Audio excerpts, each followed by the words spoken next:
Eduardo lo conocen, es escritor, es economista, es decano de la Escuela de Gobierno de la Universidad de Itela y también es fundador y asesor de la consultora Elipsis, una consultoría de economía y política, por supuesto. Y escribió varios ensayos, escribió también varias novelas, pero hoy viene a presentarnos su último libro titulado Después del trabajo, que es bien interesante porque aborda la cuarta revolución industrial, pero desde la perspectiva del empleo argentino. Así que eso me parece que es un buen punto de partida para que nos empiece a contar, pero brevemente introduciendo el tema, venimos escuchando hace mucho sobre que el trabajo va a ser reemplazado por la tecnología. Y podemos intuir que algunos sectores van a ser reemplazados más fácilmente que otros, o más rápidamente que otros quizás. Tenemos como una idea a priori de que los países desarrollados van a encabezar, o por lo menos van a sufrir las consecuencias primero, porque avanza la tecnología más allí. Somos todos testigos de cómo avanzan las plataformas, estas que unen usuarios, estos mercados bilaterales como Waze, como Facebook, como Google, que son completamente diferentes a los mercados tradicionales. Y luego también tenemos como dos visiones, una optimista frente a todas estas cuestiones, que dice, bueno, la historia de la humanidad es la historia del progreso, la historia de cómo dejamos atrás la pobreza y vemos que han mejorado los indicadores, un poco lo que decía Gerardo cuando comenzó este congreso, y eso es muy bueno, pero también hay una visión pesimista que, bueno, que dice que quizás estos cambios tecnológicos lleven como a una inequidad y lleven a un estancamiento secular, algo así como la catástrofe malthusiana que en otro momento también se planteó. Queremos saber tu opinión, sobre todo desde el punto de vista del empleo argentino. Contanos tu libro. Yo tengo una presentación ahí. Voy a basarme un poco en eso, pero básicamente cruzar algunos de los temas que creo que son fundamentales en el libro y que son básicamente los que vos mencionaste. Estoy medio quieto sentado. No, por supuesto. Adelante. Porque me siento como así contenido. Vamos a ir acá. Puedo mirarles las caras. Cuando uno piensa en el futuro del trabajo, la mayoría, la versión vulgar del tema, me hace acordar al título del libro sobre este tema de Oppenheimer, sálvese quien pueda, vienen por nuestros puestos de trabajo. Y aquí tenemos la visión más, si se quiere, estereotipada, ¿sí? O sea, el trabajador de los tiempos modernos de Chaplin reemplazado por una máquina. ¿Okay? Hay alguna evidencia de esto, y la evidencia generalmente está asociada a los robots, básicamente porque lo que nosotros vamos a hablar ahora como cuarta revolución industrial todavía no tenemos muchos datos, entonces miramos datos que corresponden a otro tipo de factores. Pero por ejemplo está este trabajo bastante reciente de dos autores del MIT, Asimov es muy conocido porque es el que hizo el origen de su libro sobre el rol de las instituciones en el desarrollo de las naciones. Y lo que hacen ahí es básicamente correlacionar zonas laborales, commuting zones, pequeñas regiones donde están los diferentes mercados laborales, y ven la penetración de los robots que está contabilizada por la Asociación Internacional de Robots, y estos son efectivamente robots industriales específicos, y la variación laboral, y lo que se ve es que donde hay más robots hay menos trabajo. O sea, la correlación negativa es precisamente eso. Pero es una mirada, si se quiere, como decía antes, mirando para atrás. Estos son robots. La revolución industrial, la cuarta revolución industrial, no son específicamente estos robots. Robots ha habido desde hace muchas décadas, sobre todo en las industrias. Por eso Detroit está ahí abajo, porque son los robots que atacan la industria automotriz en Detroit, una ciudad que ha muerto par y paso con su industria, ¿sí?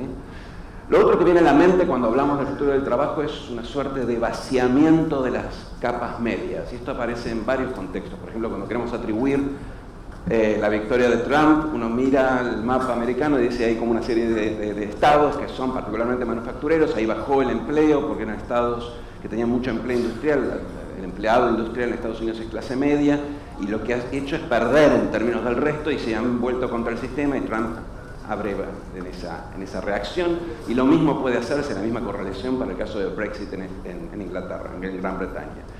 Este gráfico es la forma más, si se quiere, estilizada de resumir ese patrón. El gráfico básicamente lo que muestra es lo siguiente: del lado del eje horizontal tenemos niveles de calificación. ¿Cómo los medimos? Como no podemos medir la calificación trabajo a trabajo, medimos cuánto le pagaban para ese trabajo, para esa ocupación en el año 1979. Como el salario está generalmente muy asociado a la educación y al nivel de complejidad del trabajo, bueno, es una buena proxy del nivel de calificación.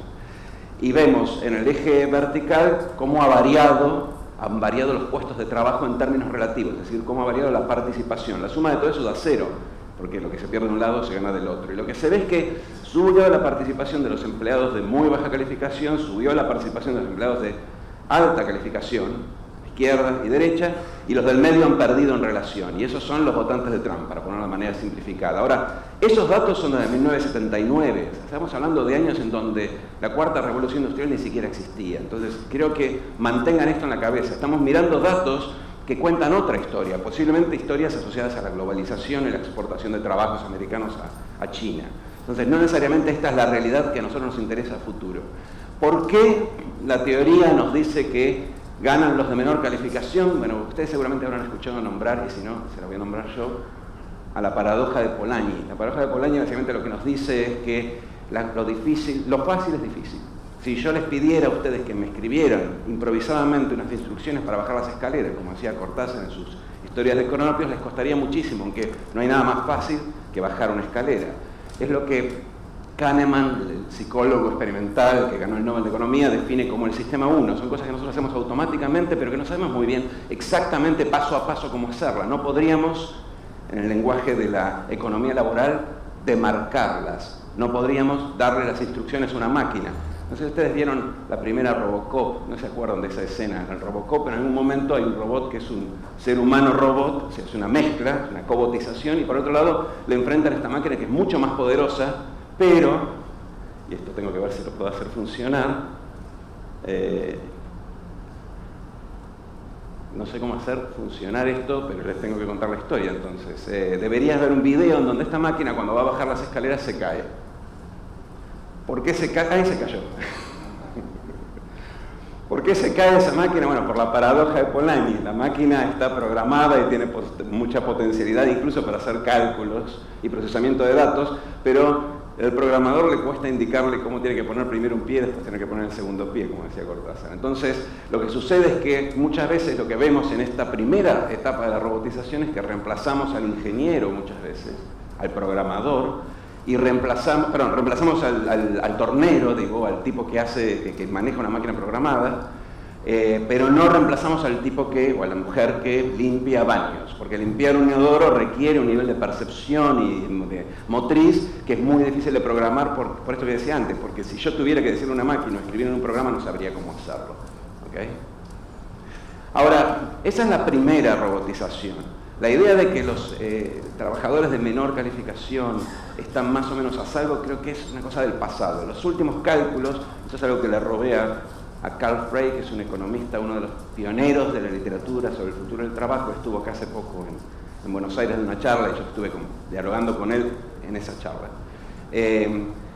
Las últimas estimaciones muestran una correlación negativa entre el nivel de habilidades o el nivel de estudios. El primer gráfico es la remuneración en el eje vertical y el segundo tiene el nivel de estudios y muestra que cuanto más estudiamos o cuanto más ganamos, es decir, cuanto más productividad tenemos, menor es la posibilidad o la potencialidad de robotización. Dicho de otra forma, los trabajadores pobres, los trabajadores de bajo nivel de educación son los más afectados a futuro. Entonces, esa U que estábamos viendo antes me parece que es una U del pasado.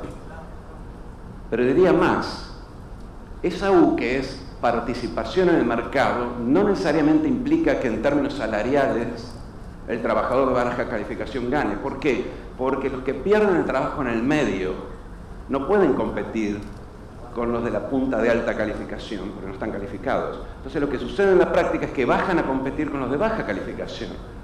Entonces lo que es una U en términos de participación se vuelve una línea horizontal en términos de salario.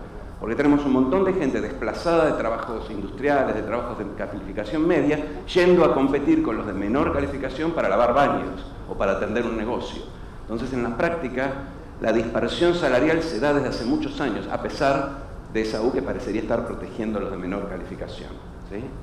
¿Qué pasa en casa? ¿Qué pasa en nuestra región? Bueno, en particular pasa algo parecido a lo que yo creo que va a pasar en el futuro. Hay muchas diferencias, ¿no? Pero ese redondel ahí es Argentina. Y fíjense, en Argentina está pasando, posiblemente por otras razones, algo parecido a lo que yo creo que va a ser el patrón en el futuro. Van a ganar los trabajadores de mayor calificación, sobre todo porque son los más versátiles, los más fáciles de reentrenar, saltar de una ocupación que se muere a una ocupación que aparece.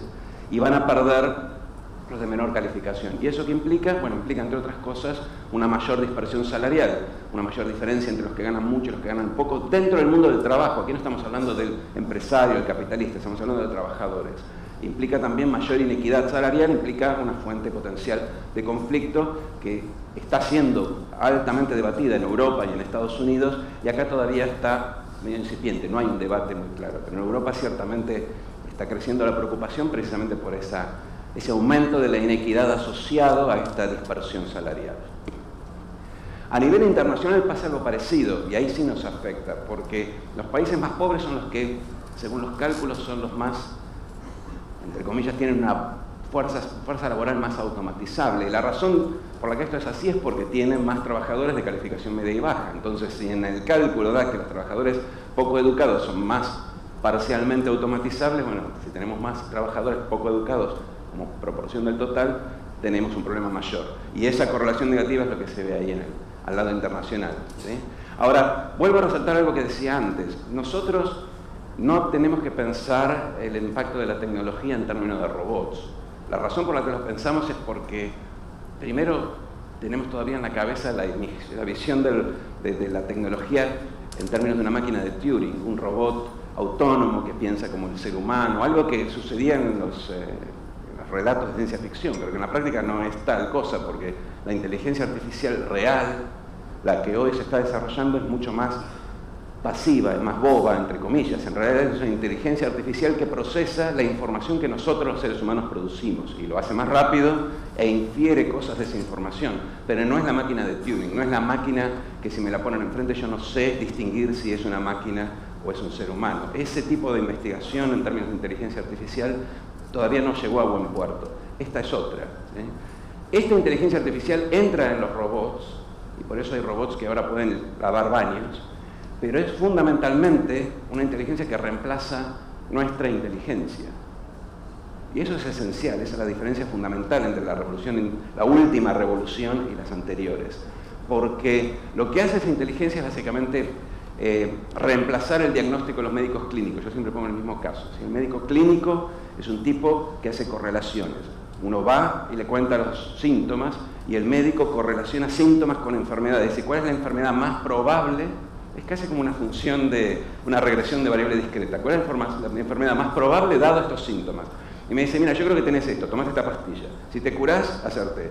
Ponés dentro de 2 semanas. Si no te curaste, sigo con la siguiente en la lista. Bueno, eso lo hace hoy un programa como Watson de manera mucho más eficiente que el mejor médico clínico del mundo, porque tiene todas las correlaciones inmediatamente en la cabeza, toda la información. Tiene toda la información de todos los médicos del mundo almacenada en su programa. Entonces, a futuro ese médico no va a ser más diagnóstico, lo que va a hacer es una interfaz humana. Me va a contar lo que el programa le dice, de manera que yo no me asuste hablándole a una máquina, pero difícilmente reemplace o resista al reemplazo del programa. Entonces, esta es una inteligencia artificial que viene también por los trabajos de mayor sofisticación. Yo soy profesor en una universidad y yo creo que a la larga vamos a ser menos profesores, todos grabados, y la interacción va a persistir y vamos a necesitar hablar con los alumnos, pero no necesariamente vamos a dar la clase. Entonces a mí me van a reemplazar. Al docente primario no lo van a reemplazar, porque es otra cuestión mucho menos conectada con el contenido, pero a mí probablemente sí. Entonces digo, pensar en el nivel de automatización, como se pensaba en términos de robots, me parece que es antiguo. Hoy la frontera se va corriendo hacia la inteligencia y los trabajos que más conocimiento requieren son los más reemplazables. ¿Cuántos de estos trabajos? Bueno, hay una miríada de estudios que calculan cuál es el nivel de exposición, cuántos de nuestros trabajos van a ser reemplazados en los próximos 10, 20, 30 años. El rango de esos porcentajes va desde 63%, que es un estudio, por ejemplo, del Banco Mundial, que para la Argentina encuentra que el 63% de los trabajos son reemplazables, a 9%. Con lo cual uno se da cuenta que claramente no tenemos la menor idea, porque si el intervalo es de 50%, tenemos problemas para aproximar ese número. Creo que el concepto fundamental no es tanto cuántos trabajos van a ser reemplazados, sino cuánto del trabajo, de la ocupación va a ser sustituido, porque en realidad lo que nosotros hacemos son un montón de tareas, algunas de las cuales van a ser sustituidas, como el caso del médico clínico. pero no creo que los trabajos desaparezcan, aunque posiblemente algunos sí, el conductor de un automóvil posiblemente desaparezca, el traductor posiblemente desaparezca, si no desapareció ya, pero el resto va a ser parcialmente automatizable. Este estudio del Instituto de McKinsey, del Instituto Global de McKinsey, creo que es lo mejor que se ha hecho hasta ahora, calcula en base a la descomposición de tareas cuál es el nivel de automatizabilidad que tienen cada una de las tareas y, por ejemplo, podemos responder que el 60% de las ocupaciones son al menos automatizables en un 30%, que es lo que dice acá, y eso nos da una pauta de que la mayoría de nosotros vamos a tener que empezar a hacer algunas otras cosas o trabajar menos, porque el 30% de lo que estamos haciendo lo va a hacer un programa, ¿sí? Pero eso no implica que no vamos a tener trabajo, implica que vamos a tener otras tareas o a trabajar menos. Ahora, muchas veces cuando uno plantea estas cosas, la primera reacción es, bueno, esto ya ha pasado muchas veces en otras situaciones y al final el mercado de alguna forma lo arregla y la productividad se distribuye y todos finalmente somos más felices con la tecnología, lo cual es cierto, aunque no sabemos muy bien dónde termina este proceso, porque realmente hoy estamos reemplazando, como decía antes, la inteligencia, no la mano. Pero en todas las revoluciones anteriores hubo una transición dura. Y si a mí me preguntan cuál es, y creo que es un punto que hago en el libro, trato de enfatizar, el problema de política hoy no es tanto si vamos a perder todos el trabajo de que vamos a vivir, sino qué va a pasar en el medio, imaginando que posiblemente tengamos la misma cantidad de trabajo. ¿Por qué? Porque lo que sucede con la tecnología es que desplaza la demanda de trabajo. Hay trabajos que dejan de existir, se destruyen, y hay trabajos nuevos que empiezan a existir. Y el economista más tradicional, que mira desde el macroeconomista, sobre todo, que mira desde una panorámica y considera que el trabajo es básicamente una masa fungible de horas hombre, piensa que el tipo que pierde el trabajo acá, bueno, recupera el trabajo en otro lado. Pero en la práctica la reconversión industrial es una tarea imposible. O sea, no solo en Argentina, solo lo vimos en los años 90, sino también en general en el mundo. O sea, uno mira qué pasó con la destrucción de la industria automotriz en Australia y perdieron el trabajo. Y hubo reentrenamiento y programas y ayudas, y algunos fueron a trabajar al sector servicios por 40% menos, la mayoría se fue a la casa. Entonces, el peligro no es tanto que perdamos el trabajo, sino el desafío, sino sobre todo ver qué es lo que va a pasar en el medio, ¿sí? Y nosotros ya estamos viendo algo parecido sin que medie la tecnología. Nosotros estamos desplazando demanda laboral desde el conurbano hacia el interior del país, y la persona del conurbano no se muda al interior del país, básicamente tiene menos trabajo, un trabajo más precario o un trabajo con menos salario.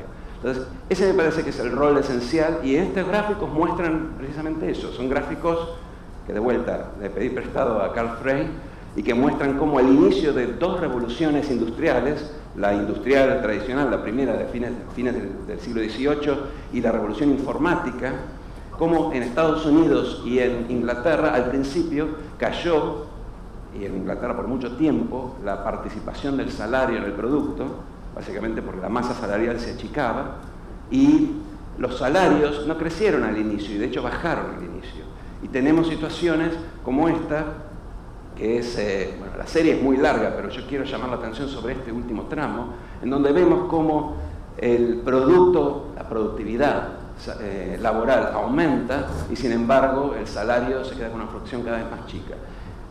¿Por qué este gráfico es fundamental? Porque la sustitución se puede dar básicamente de dos formas. Imaginemos que yo pongo a trabajar un robot o un programa en una oficina, y eso me hace perder la mitad del empleo. Sustituyen los programas a la mitad de los trabajadores, ¿sí? La pregunta es, ¿en qué medida los trabajadores remanentes aumentan su productividad? Si la tecnología es complementaria del trabajador remanente, ese tipo aumenta su productividad, es decir, gana más, es decir, puede laburar menos horas. Y ese caso coincide con la visión, si se quiere, tecno-optimista, de que finalmente, si yo lo que hago es duplicar la productividad del trabajador remanente, ese trabajador puede trabajar la mitad de las horas, entonces reincorporo a los otros que despedí, porque todos trabajamos la mitad de las horas y hay trabajo para todos. Si la tecnología sustituye el trabajo, eso implica que el tipo que se queda no es necesariamente más productivo, sigue ganando lo mismo. Entonces la reducción de jornada, más allá de que distribuye las horas trabajadas, distribuye la escasez, porque va a estar asociada a una reducción del salario, que es un poco lo que surgía de la discusión de la jornada de 35 horas en Francia. O sea, no había ninguna razón por la cual ese tipo, cuando pasaba a trabajar 44 o 35, no ganara un 20% menos. Y esa no era la idea original, pero si no es más productivo, gana menos. Entonces, si la tecnología es sustitutiva, que es lo que sugiere este gráfico, o sea, si el aumento de la productividad no va al trabajador, eso me elimina una vía de ajuste, que es básicamente la reducción de jornada, porque nadie políticamente va a apoyar una reducción de jornada que implique una reducción salarial nominal. ¿Sí? Esa es una gran pregunta que queda pendiente, todavía no sabemos cuál va a ser el impacto en la productividad, pero hoy lo que se está mostrando es que el impacto es negativo y eso es lo que, por ejemplo, después se refleja en el aumento de la inequidad en un país como Estados Unidos. Esto es en Estados Unidos. ¿Sí? Entonces, primer corte, ¿qué es lo que podemos decir del debate del futuro del trabajo? Hay cosas que no podemos decir. Por ejemplo, decir tal cantidad de empleo va a ser sustituida en tantos años. Como dije antes, hay mucha gente que lo dice, pero no hay buenas bases y aparte las estimaciones son totalmente dispersas. ¿Sí? Los estimados van, como decía antes, de 9% a 63%, es muy poco fiable. Pero sí podemos decir que el cambio tecnológico va a afectar más a los trabajadores de baja calificación y más a países como la Argentina, que está llena de trabajadores de baja calificación. O sea que a nosotros nos va a afectar más. Que vaya a llegar más tarde no implica que no sea un problema, implica que nos está dando un poquito de tiempo para acomodar, pero a la larga nos va a afectar. Y después queda pendiente esta pregunta sobre si el trabajo nos va a dar menos trabajo pero más salario y entonces podemos compartir las horas de trabajo o si básicamente vamos a tener el mismo salario, menos trabajadores y queda la pregunta entonces ¿qué hacen los que quedan afuera? Ese es un primer punto que quiero destacar. Ahora, hay otro punto que vos mencionaste y que me parece que es tan importante como el primero y aparece cada vez más en las discusiones que tiene que ver con lo que vos ya hablabas de las plataformas y el cuentapropismo. Esto es muy importante traerlo a casa por lo siguiente, te lo voy a mostrar muy rápido. Este es un estudio, de vuelta, muy bueno. La verdad que la gente de McKinsey trabaja muy bien estos temas. Es un estudio en donde ellos básicamente agarraron 8.000 cuentapropistas en el primer mundo, en el mundo avanzado, y le hicieron preguntas como para saber por qué hacían cuentapropismo, si complementaban un salario estable o si era full time, y otras cuestiones, si estaban más felices o no, por la selección, el tema de edades, de dónde venían, cuál era su formación, etc. Este gráfico resume un poco 4 categorías que ellos crean en base, básicamente así, el cuentapropista lo hace porque quiere o porque está forzado, y si lo hace full time o para complementar. Y de hecho, les agregaría, los que son realmente felices son los que lo hacen, ¿dónde estamos acá? Bueno, los de arriba a la derecha, son los que complementan, los que hacen el freelancing para complementar un trabajo, pero tienen la seguridad del trabajo estable. ¿Okay? La mayoría de los otros tienen bastantes problemas, sobre todo porque el cuentapropista es un trabajador a destajo, no tiene salario registrado regular, lo puede tener registrado pero no regular, no tiene acceso al crédito, en fin, hay una serie de complicaciones que hace que ser freelance sea muy bueno cuando uno tiene 25, pero no cuando uno tiene 45. Hicimos lo mismo en el libro para la Argentina y nos da una diferencia sustancial en esto. Fíjense, acá tenemos 30 más 14%, menos de la mitad son full time cuentapropistas. ¿Sí? En el caso argentino ese número es 82%. ¿Sí? O sea, nuestros cuentapropistas no son los freelancers que complementan. Y la diferencia fundamental está en esto, en que tenemos dos tipos de cuentapropismo. Tenemos un modelo cuentapropista bimodal. Tenemos lo que yo llamaría el cuentapropista palermitano y el cuentapropista mantero, porque es exactamente así. O sea, uno ve la distribución, fíjense, la distribución es básicamente los que tienen estudios secundarios, o sea, los que son calificados y los que no. Esto es en Palermo, el Big Palermo, o sea, es toda esa zona, es básicamente el urbano preparado de las zonas urbanas de ciudades más desarrolladas. La mayoría son cuentapropistas de alta calificación y ganan bastante bien, ahora se lo voy a mostrar. Y la minoría son estos de baja calificación. En el resto del país es exactamente al revés. Y en total, la mayoría, lejos, son estos. Esto es como ganan. A mí me gusta este gráfico de los violines simplemente porque es bonito estéticamente, pero no se entiende nada. Les voy a decir qué es lo que muestra. O sea, estos son los asalariados formales, estos son los informales. digamos, los insiders, los outsiders, los ganadores y los perdedores del sistema laboral. Si uno compara los cuentapropistas, en la distribución bimodal que hablaba antes, el trabajador palermitano, el cuentapropista palermitano es muy parecido al ganador asalariado estable, tiene una formación más alta, un salario más alto, y el cuentapropista de bajo nivel de educación, de bajo salario, es muy parecido al asalariado informal, ¿sí? Y ojo que estos no se solapan, estas poblaciones, son poblaciones excluyentes, pero esta distribución bimodal emula la distribución bimodal de nuestro trabajo asalariado, ¿sí? Los ganadores y los perdedores. Y lo mismo en términos de pobreza. Fíjense, el asalariado informal tiene, acá está. El cuentapropista de baja calificación y el asalariado informal tienen niveles de pobreza cercanos al 50%, mientras que el asalariado formal y el cuentapropista de alto nivel educativo tienen niveles de pobreza mucho más bajos. O sea que tenemos dos tipos de cuentapropistas. Entonces la discusión en la Argentina también es bimodal. Tenemos la discusión de qué hacemos con los delivery en bicicleta. Como antes eran los Uber, ahora lo que está en la frontera de esa discusión, los deliveries en bicicleta. Es el sumum del trabajo de estajo precario, ¿sí? Y esto, para que vean, no es una cuestión puramente argentina, porque este diario es de hecho español, ¿sí? Y la empresa, una de las empresas, Globo, es española. Y después tenemos estos, ¿sí? Que de vuelta también es España, esto es Barcelona, pero bien podría ser el 11, son los manteros, son los buscas. ¿Cuál es nuestro cuentapropista por excelencia? Es como el personaje de Brandoni, ¿se acuerdan de la serie El Busca? Personaje del tipo que no tiene ninguna forma de integrarse al mercado asalariado, ni siquiera informalmente. Es un tipo que está excluido, que no tiene beneficios, que tiene una precariedad extrema, muchas veces rayan en la pobreza y se solapa con los actores de la emergencia social. Entonces son dos tipos de debates. Uno es cómo extender beneficios a esta nueva población de cuentapropistas que está en extrema precariedad, y el otro es cómo integrar a estas cuentapropistas estructurales argentinos que están desde hace décadas dando vuelta y que obviamente viven en una extrema precariedad. Este debate del cuentapropismo es muy fuerte y está cada vez más fuerte. Cuando uno ve las deliberaciones del T20, por ejemplo, de los últimos 2 días sobre el futuro del trabajo, y lo va a ver también en el G20, es por un lado qué hacemos con los que pierden el trabajo y por el otro qué hacemos con el nuevo cuentapropismo. Y me parece que es un tema que hay que discutir en términos de políticas públicas. Entonces, ¿qué podemos decir de esto?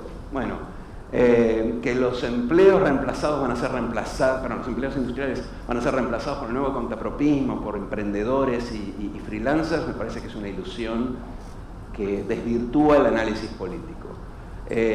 Sí podemos decir que el asalariado de convenio en general, lo que uno imaginaba, cuando uno habla de empleo de calidad, habla de asalariado de convenio. Esa medida, ese estereotipo del trabajo de calidad, en términos de participación, está en declinación en el mundo y sobre todo en países latinoamericanos y en particular Argentina, que tenía un historial de fuerte asalarización y de sindicatos fuertes y de convenios fuertes. Porque Perú, por ejemplo, hace mucho que tiene cuentapropismo en su mayoría de la fuerza laboral. Y la pregunta que queda acá, la pregunta de política es, bueno, ¿cómo hacer para que el servicio de beneficios laborales que tradicionalmente seguía el puesto de trabajo porque fue peleado por los sindicatos en la fábrica, entonces el beneficio era básicamente el del asalariado de convenio, era el convenio y era ese trabajo, y cuando uno abandonaba la fábrica perdía, la empresa perdía el beneficio? ¿Cómo hacer para adaptar ese sistema a un mundo donde no solo hay mucha más rotación, o sea, que yo cambio de fábrica aunque esté, o de empresa aunque esté asalariado y por convenio, cambio de convenio también, sino aparte en un mundo con mucha más gente por fuera de los convenios que se quedan básicamente fuera de todo, porque no hay, salvo los pocos servicios públicos que proveen los países, no hay ningún sistema de beneficios asociado al trabajo cuentapropista, ¿sí? Y de vuelta ahí un poco es pensar, bueno, ¿cómo podemos agarrar, por ejemplo, el sistema de monotributos y hacerlo un sistema que de alguna forma sea el equivalente parcial del sistema de beneficios laborales en las firmas? Y en Europa pasa lo mismo. En Alemania tienen los mini empleos con mini beneficios, y en España se debates y trabajos de corto plazo, cómo hacer para que esos trabajos no caigan en la precariedad, y en el modelo nórdico de flexicurity lo que hacen es recortar, o sea, reducir mucho la rigidez del trabajo, pero generar una red de seguridad y de seguro de desempleo muy amplio. Quiero decir, es una discusión que está de vuelta, en todos lados con diferentes características en función de sus mercados laborales, pero que está muy caliente. Tercer punto que quiero tocar, y que me parece que es importante, ¿qué tenemos que estudiar para ser exitosos en el futuro? Que sería la pregunta, la versión más trivial de la pregunta. ¿Cuál va a ser la trinchera del trabajo humano? Si efectivamente nos viene a reemplazar la inteligencia, ¿qué nos queda? ¿Sí? O sea, ¿qué le digo yo a mi hija que estudie? Obviamente no tengo idea de qué decirle y de todas formas tampoco me presta mucha atención, pero lo que la teoría, de una forma especulativa, está planteando es que básicamente los trabajos que van a sobrevivir son trabajos asociados a la inteligencia social, y estoy poniendo la contracara, digo, yo pienso hoy al menos con mi cultura no dejaría a mi bebé en manos de un robot. Los japoneses posiblemente sí, porque ya lo están haciendo, pero nuestra cultura occidental es más difícil. Entonces me viene a la cabeza ocupaciones como cuidadoras de niños y cuidadoras de ancianos, o docentes en etapas tempranas de la educación básica, no docentes universitarios, pero sí docentes hasta el secundario. Yo quiero que el pibe el secundario aprenda, pero sobre todo, y sobre todo en Argentina, que no se vaya del secundario, que no abandone. Entonces ahí ese tipo de inteligencia social, la misma que le voy a pedir al médico clínico cuando me da el diagnóstico que no produjo él, ¿no? que tenga ese rapport con el paciente, con el otro, me parece que es como una de las trincheras del trabajo humano. Lo segundo que siempre se menciona es la creatividad, ¿sí? O sea, y este se vuelve un chiste muy conocido de Quino, donde la señora arregla la habitación y arregla el Guernica y le queda así. O sea, la creatividad artística es algo que es muy difícil de reemplazar. Ahora, el otro día puse en Twitter un quiz, una pregunta sobre esta par de retratos, preguntando cuál de los dos estaba hecho por una computadora. ¿Okay? Tómense el tiempo, piensen, no tienen que levantar la mano, pero piensen cuál de los dos es una imagen hecha por inteligencia artificial y cuál es un verdadero cuadro. Igual no voy a hacer la encuesta acá porque la de Twitter me dio suficiente información. La mitad decían que la de izquierda, la mitad la de derecha. Y efectivamente hay una que está hecha por computadoras y no les voy a decir cuál, así buscan el tweet. Pero el punto es que, no importa cuál sea la respuesta, bastante bien, ¿no? La reproducción artística por computadora. Los programas de inteligencia artificial ya escriben algunos poemas, por ejemplo. Yo ahora no tengo tiempo de mostrarlo, pero poemas malísimos, poemas tan malos como los que escribiríamos cualquiera de nosotros que no somos poetas. Entonces ya está muy cerca de ser un poeta bueno. Ahora es una poesía mala, pero ya va a aprender. Y hace música. Tampoco puse acá el link, pero busquen música, inteligencia artificial, y van a tener en YouTube partituras completas, sobre todo mucha música incidental para cine. Hay empresas que hacen mucha música para películas y es bastante buena. ¿Sí? Entonces la pregunta acá, que me parece que es interesante y cruza varias disciplinas, no solo la económica, es la siguiente. En el año 1936, por ahí algunos de ustedes lo leyeron, por ahí algunos de ustedes estudió Ciencias Sociales y lo leyó 70 veces, que es lo que básicamente se estudia este texto en Ciencias Sociales. Walter Benjamin, que es un intelectual alemán que murió durante la Segunda Guerra, escribió una pieza que se llamaba La obra de arte en la era de la reproducción mecánica. Y la obra, el texto es muy complejo, pero voy a decir en una línea qué es lo que es mi interpretación. Básicamente preguntaba, ¿por qué la Gioconda vale el mundo? Porque no hay precio, o hay uno pero es exorbitante, y la reproducción mecánica, la mejor reproducción mecánica de la Gioconda, que se ve exactamente igual, vale $10. Y lo que él decía era, bueno, la obra de arte tiene algo que se llama aura, que está asociada a su unicidad, a que nosotros sabemos que fue hecha por un tipo único, porque si me venden una copia hecha por un pintor y me dice es la de Da Vinci, por ahí la valoro tanto como si fuera la de Da Vinci. Es puramente subjetivo, pero hay algo de lo artístico que nosotros valoramos infinitamente y que no es reproducible mecánicamente. Porque, ¿cuál es la gracia de ver la Gioconda así? Así se ve en el Louvre cuando nosotros nos pasamos. Sin embargo, es súper valioso y un montón de gente sacando esas fotos horribles, como puede salir sacándola ahí arriba de las cabezas de los turistas, ¿sí? ¿Por qué pregunto eso? Porque hoy la inteligencia artificial puede reemplazar a todos los artistas y los artesanos.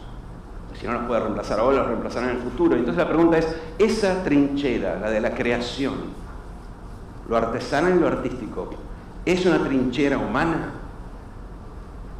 Yo creo que sí, parcialmente, pero de vuelta, no hay respuesta para eso. ¿Por qué parcialmente? Porque seguramente no me molesta escuchar música en la radio FM y sabiendo que parte de eso ha sido producido por un sistema de producción en masa de música comercial, que me la banco.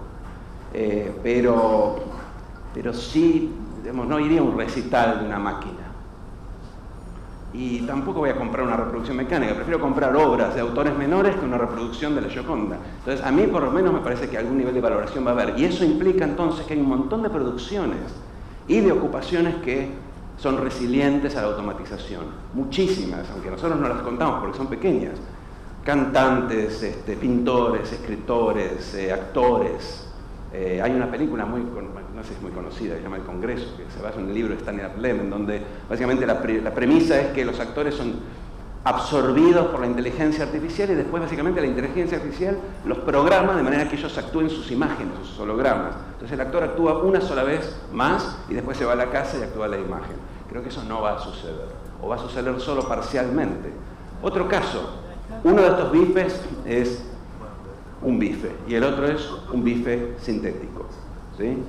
Y dentro de unos años la carne sintética va a ser bastante barata y seguramente le vamos a perder la aprehensión cultural. Entonces la pregunta es, ¿qué destino tiene nuestro campo, nuestra ganadería? Y puse ese ejemplo el otro día porque tuve que dar una charla en una conferencia que se llamaba Valor Ganadero, y mi impresión es que, si bien es cierto que la carne artificial va a reemplazar al bife en algún sentido, lo más probable es que en algún momento querramos comernos un bife. Yo creo que no va a reemplazar a la ganadería en su totalidad. Porque digamos, la de abajo, si les digo cuál es cuál, no la van a distinguir, pero la de abajo, que es artificial, no necesita de la ganadería. Ya puedes prescindir del animal. Mi impresión es que estas son también fronteras de la ocupación, ¿sí? Entonces, de vuelta, ¿qué podemos decir? Ciertamente no esto de que 5 de cada 7 empleos del futuro, eso nadie sabe, es un bolazo, pero sí podemos tener alguna intuición de cuáles son los empleos que van a ser menos inmediatamente sustituibles. Por eso siempre doy el caso de la educación, pero acá mencioné otros, y me queda la duda sobre si el artista y el artesano van a sobrevivir a la reproducción mecánica del estilo de Benjamin. Mi impresión es que sí, al menos parcialmente, y entonces por ahí en mis hijas, en vez de decir estudien ingeniería, les digo estudien canto. Y eso cambia completamente la forma de pensar el futuro del trabajo. Por eso no es una discusión trivial esta. Muy brevemente, ¿qué hacer? Porque ya creo que en cualquier momento nos tenemos que ir todos a almorzar. Digo brevemente porque esto es larguísimo y hay como 2 capítulos sobre estos temas, pero me parece que es fundamental entender 2 cosas. Primero, que el menú de opciones de política es amplísimo, y segundo, que ninguna de ellas por sí sola sirve. Entonces hay que hacerlas todas, ¿sí? La mano invisible, bueno, yo no creo que haga mucho, pero la mano invisible es eso, es invisible. La educación, que es lo que surge siempre que uno habla del futuro del trabajo, dice más educación, ¿sí? Sobre todo si en el panel de empresarios. Ok, todo bien con la educación, pero tenemos 2 problemas con la educación. Primero, que algo está fallando en la educación. Ese gráfico se lo voy a explicar porque es muy bueno y muy dramático. Ese gráfico me muestra la diferencia en puntajes de PISA de diferentes exámenes estandarizados. El PIRSA es para primaria, el PISA es para secundaria. Bueno, después hay algunos otros, pero me interesa más esto, fíjense. Yo tengo que cuando estoy en eso que es 5º grado, una cosa así, si soy pobre me va mucho peor en promedio que si soy un tipo rico, bajos y altos ingresos, ¿sí? La diferencia es la diferencia entre los de altos y los de bajos. Esto es lo que mide. 5 años después, en el proceso de educación, que se supone que debería reducir esas diferencias, la diferencia es mayor. Entonces, lo que estoy diciendo es que no que la escuela reproduce la pobreza, sino que hay factores externos en la escuela que son tan poderosos que aunque la escuela no reproduzca la pobreza, igual tenemos un problema de dispersión importante. Entonces ahora yo les digo, ¿cómo hacemos en un país donde nuestros chicos les va mal en PISA y abandonan la escuela y después son trabajadores muy expuestos a la automatización? Más educación, bueno, está haciendo un terrible trabajo, o sea, evidentemente, y en el mejor de los casos a lo sumo va a contener este desvío, esta divergencia. Entonces, más educación solo. Obviamente hay que poner todo el esfuerzo, mejorar la educación, pero difícilmente reemplace a otras políticas. Y aparte hay otro punto muy importante, que es que yo puedo generar habilidades, pero después tengo que generar la demanda de habilidades. Este gráfico es de un trabajo que hicimos con Martín González Rosado de la DTELA y muestra básicamente el nivel de sobrecalificación. No les voy a contar cómo se hace, pero se puede medir qué porcentaje de los trabajadores están en un trabajo que está por debajo de su nivel de educación. Y este es el nivel de de los hombres, fíjense, esto es en el 2006 y el 2016. La mitad aproximadamente está en correspondencia, esto es la mitad está en correspondencia, esto es sobrecalificado, esto es subcalificado. Muchos están sobrecalificados. Muchos más están sobrecalificados ahora que hace 10 años. ¿Por qué? Porque metimos más gente en el secundario para que termine, y eso es bueno, y metimos más gente en el universitario, y algunos terminaron, que muchos abandonan, y eso también es bueno, pero no les conseguimos trabajos. Entonces tenemos más gente con mejor formación trabajando en los mismos trabajos que antes, más sobrecalificación. Y si piensan que es un problema nuestro de las estadísticas, el otro día, el año pasado, vino el presidente del Banco Mundial, que es coreano, y planteaba el mismo problema. En Corea tienen un nivel de progreso de la educación altísimo y tienen un problema de sobrecalificación, porque no tienen suficientes trabajos para la gente calificada. Con lo cual, la educación sola difícilmente resuelve. En términos de políticas activas, hay una serie de cosas que generalmente se hacen. Obviamente, educación es una, subsidios salariales para complementar el sueldo, servicios de asistencia, de bolsa de empleo, etc. Hay estudios que analizan todas estas políticas en el mundo y la verdad que la síntesis, sobre todo un estudio reciente del Banco Mundial, es que la mayoría no tienen impacto. Algunas tienen impacto, pero la mayoría no tienen, porque cualquiera de estas nos ayuda a encontrarle un trabajo a una persona, pero el maridaje en general ese no es bueno, la persona a los 6 meses abandona, o cuando le retiro el subsidio la empresa lo echa. Quiero decir, son en políticas que no terminan de resolver el problema de la creación de empleo, que es la contrapartida de la mayor educación. Y después tenemos, como tercera forma de respuesta, políticas de distribución, que ahí está un poco como resumida la lista, no la vamos a hablar acá, entre otras cosas porque estamos hablando de un país como Argentina que está todo el tiempo en proceso de ajuste fiscal, entonces difícilmente podamos utilizar el poder de la expansión fiscal para redistribuir nada cuando estamos todavía ajustando por los sobregastos del pasado. Entonces es muy difícil pensar políticas de redistribución, algunas se hacen hasta donde se puede, como un frente de respuesta a la pérdida de trabajo si es que efectivamente se verifica.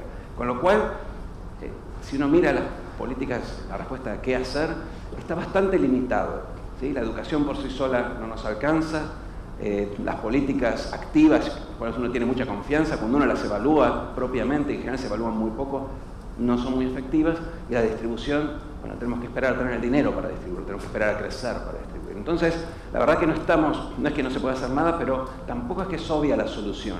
Cuando uno en un panel discute el tema del trabajo y alguien dice sí, hay que educar más, no, hay que profundizar eso, porque eso no va a ser definitivamente la decisión. Quería hablar un poco de qué era el trabajo, pero me parece que vamos a cortar acá porque ya se nos acabó el tiempo. Sí, tenemos tiempo limitado. Sí. Por ahí para 2 preguntitas muy chiquitas, muy breves, pero la primera, ¿cómo es un mundo en el que se están concentrando ciertas empresas, digamos, en plataformas como las que conocemos, Facebook o Waze, que se alimentan de que muchos usuarios las usen? Es la única razón por la que todos la usamos, es porque nuestro vecino está ahí, todos nuestros amigos están ahí. ¿Cómo te imaginas ese mundo y cómo la organización industrial va a tener que cambiar la respuesta frente a las regulaciones, que antes era una respuesta antitrust y una antimonopolio para justamente fomentar la competencia e incentivar al sector privado? Y este escenario, ¿cómo lo ves? Brevísimo. Brevísimo. Bueno, las economías de red son monopolios naturales, porque tienen valor en función de cuánta gente las usa. Entonces tienden a desplazar la competencia. De todas formas, mayor concentración no siempre es menos competencia. Bien. Y yendo a tu pregunta, los órganos antitrust, sobre todo en Europa, están justamente reviendo los mecanismos en donde determinaban el trust, porque uno tiene que determinar si hay prácticas anticompetitivas, no tanto a la concentración. Si aplicaron a la concentración, tendríamos que cortarlos a todos con lata y un tela. estudio caso por caso y dependiendo del tema y ayornándose a los cambios. Pero ha habido pruebas de prácticas anticompetitivas y por eso en Europa sobre todo les han aplicado multas a Google, a Amazon. Pero sí, hay que rever un poco ese libro y ciertamente vas a tener otro efecto, que es que vas a tener menores salarios, porque la evidencia, típicamente uno se imagina intuitivamente que si tenés un solo empleado de un montón de trabajadores, tu poder de negociación es mayor, por eso es que hay sindicalización. Si tenés concentración de un lado y fragmentación del cuantapropista del otro, deprime el salario. Y hay algunos trabajos recientes que muestran eso, que en los lugares donde los oferentes de empleo son menores, tenés menores salarios que en lugares donde hay más, y que parte de la contenida inflación americana está en alguna medida asociada a Amazon. Hay un paper ahora reciente que se presentó en Jackson Hole, hecho por Alberto Cavallo, el hijo de Domingo, y en donde mostraba eso, que es la contracara de que Amazon le paga menos a sus proveedores. Claro. Y la última, el título es Después del trabajo. ¿Qué hay después del trabajo? Es interesante tu concepto de trabajo, en 2 líneas. En 2 líneas. ¿Vivimos para trabajar? Sí, era la última parte, que es el trabajo. Mira, ahí tenía 2 fotos. Una era la de Martin Luther King hablando en su último discurso. King decía, hay que sacar a la gente de la pobreza. Y se refería a los negros de los guetos americanos, que en ese momento estaban en revolución, sacarlos de la pobreza a través del ingreso universal. Y después decía, después de hacer eso y hacerlos sujetos de consumo, hay que darle un trabajo. No es suficiente sacarlos de la pobreza. Él pensaba básicamente en los hombres, no en las mujeres, eso es importante, en los hombres negros que cuando se quedaban desempleados o vivían del cheque, se daban a la bebida, a la violencia, tenían problemas de depresión, etc. Está todo muy estudiado, hay mucha literatura sobre eso. ¿Por qué digo no a las mujeres? Porque la mujer está acostumbrada a un trabajo que no es un trabajo remunerado. En cambio, el hombre tiene la carga del trabajo remunerado, la presión cultural de llevar el dinero a la casa, cuando no lo hace, se siente mal. Esto último es cultural. O sea, nosotros estudiamos a los filósofos griegos, esa gente no trabajó nunca. Los griegos clásicos no trabajaban, tenían esclavos, no queremos volver ahí. Pero si nosotros tuviéramos las máquinas haciendo el trabajo de los esclavos griegos, igual, con nuestra cultura formateada para el trabajo, nos deprimiríamos, nos daríamos una bebida, no sé. Espero que no, pero muchos harían eso. Y entonces, el presente del futuro del trabajo es darle algo que hacer a la gente. Ahora, a futuro, y estoy pensando en mis hijas, por ejemplo, yo no veo por qué no podemos volver a un paradigma que sea más cercano al paradigma griego y hacer cosas que son ocupaciones sin ser trabajo remunerado. O combinar pasión con trabajo, ¿no? Claro, lo que pasa es que la mayoría... Hay muchos jóvenes aquí, creo que están todos en búsqueda de eso. Yo les voy a repetir algo que decía Chris Rock, si son jóvenes seguramente conocen a Chris Rock. Con eso cerramos. Sí. Bien. Hay una diferencia entre tener carreras y tener laburos, ¿sí? Decía Rock. Él en una época tuvo un laburo en un Lobster Inn y limpiaba ollas en el laburo, y describe en su rutina un laburo de cuarta, ¿sí? Horrible. Dice, ahora tengo una carrera, y le decía al público, les hago una sola advertencia, no anden mostrando sus carreras delante de la gente que tiene laburos. Son 2 cosas distintas. Entonces, a mí me gusta lo que hago, lo voy a seguir haciendo, y hago muchas cosas que no son por remuneración. Y uno querría que todo el mundo llegara a una situación donde hiciera un trabajo creativo de transformación de su realidad o de lo que sea, de lo que le gustara. Hoy en la realidad la mayoría de los trabajos son laburos y posiblemente muchos de esos preferirían laburar la mitad del tiempo. Entonces, de vuelta, las respuestas dependen mucho del sujeto cultural que tengas enfrente.